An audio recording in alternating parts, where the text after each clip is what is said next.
What's going on, everyone? Welcome, Rabid here. And as you all are pretty sure you're aware of, is the KA3 and the K7 have both shipped. So I kind of want to go over the network hash rates to see if, the hash rate did drop because these miners got turned off and finally went shipping, or if nothing really happened to the network and it only has one way to go and up. But before we do that, I don't know if you guys know, but Bitmain released yet another miner, and this is in the form of ETC. So the E9 Pro, which is the successor to the E9. There's a lot of bad things going on with the E9. It was delayed till pretty much just before the Ethereum merge, and now we have the E9 Pro. But look at this thing, specifications.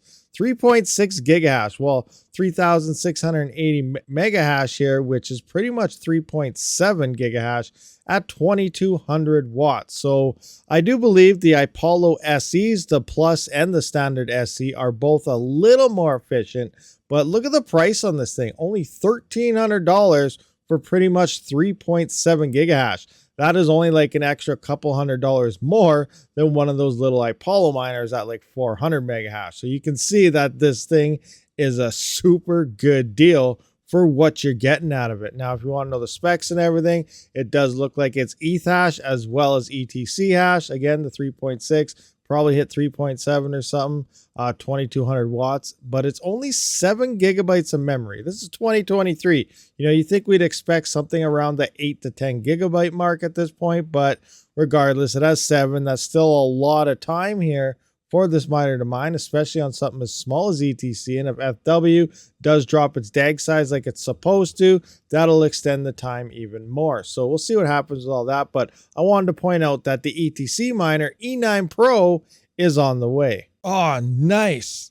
Hey guys, come here. Check this out. I'm getting some miners from Miner Bros. I bet you didn't know this. With Miner Bros, what you see is what you get. The cost of the item is shipping cost to your door, including import fees. That means no hidden fees later on, unlike the other guys, which nail you at the checkout. So what are you waiting for? Get your ASICs today. Link is in the description, and code RABID will grant $50 off every individual item. All right, so we're going to start with Kadena here, and this is mostly for my own record, so I can reference this later on. So this is like part 1, and then, after about 2 weeks to a month, we'll come back and look at the network hash rates to see what they kind of look like. Obviously, you guys can use this video for your own references as well. It's all public, and this is for our whole community to kind of keep a track of these things. Regardless, here is Kadena. So, the KA3 is a monster, as well as the K7 for CKB there. It's a huge leap over anything the competition has. So essentially, depending how many of these miners actually sold and end up getting turned online, all previous versions of any miner, I don't care what they are, even the IBM link, whatever it's called, even on low power mode, that is still 50% less efficient than the KA3. Nothing will be able to cover its power, especially at the current low prices, depending on how many go online. So, and we have all the rumors here about, a lot of these large ASIC companies, they mine on their machines, they shut them off to finally ship them. So that's what we're looking at right now. The hash rate is, time of recording is February 1st. So they started shipping about yesterday or the day before. So we should see some type of hash rate drop. And if anything, all I'm really seeing here is the hash rate slowly going up. So there is a dip right here.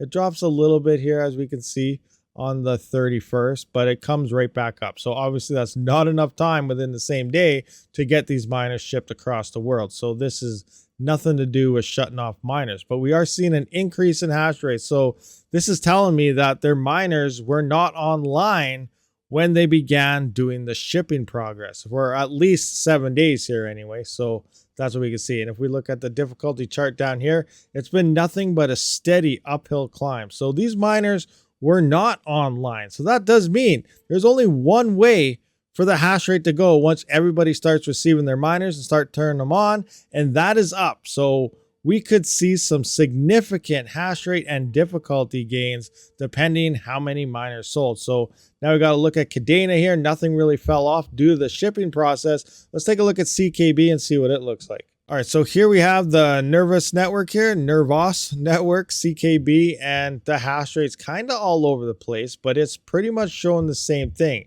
It's on an uphill trend, not a downhill trend. So nothing really came offline here either. So the hash rate difficulties actually spiked here over the past, since yesterday, I guess. So there's only one way for this to go as well, and that is up, up, and away. So pretty much, if you are mining on any other miner, it might not be able to cover your power price, especially most of you residential miners out there that are running maybe CK boxes, KD boxes, and so on, and your power price. But most residential miners are probably paying at least 10 to 15, even 20-cent power, depending where you live. Now, there are people that are lucky with a lot less power, but the average residential power in like the USA, I believe, is around that 15-cent mark. So if you use your crypto to cover your power, you're probably not going to be able to. Again, it comes down to how many of these miners actually sold. So that's where part 2 of this video is going to come in. Right now, we can see the hash rate did not drop off due to manufacturers mining on these machines. So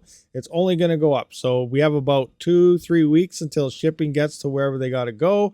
A couple weeks, depending if it's a huge farm or something, to get all online. So, you know, within a month, we'll probably do part 2 here and get an idea of how much this network hash rate really went up. All right, guys, so there we go. Just a quick video to take a peek at these hash rates so that we can cross-reference it in about a month's time to see how much effect these miners have had on the network and what us little miners may be looking like for profitability. Thank you for checking this out. I will see you on the next one.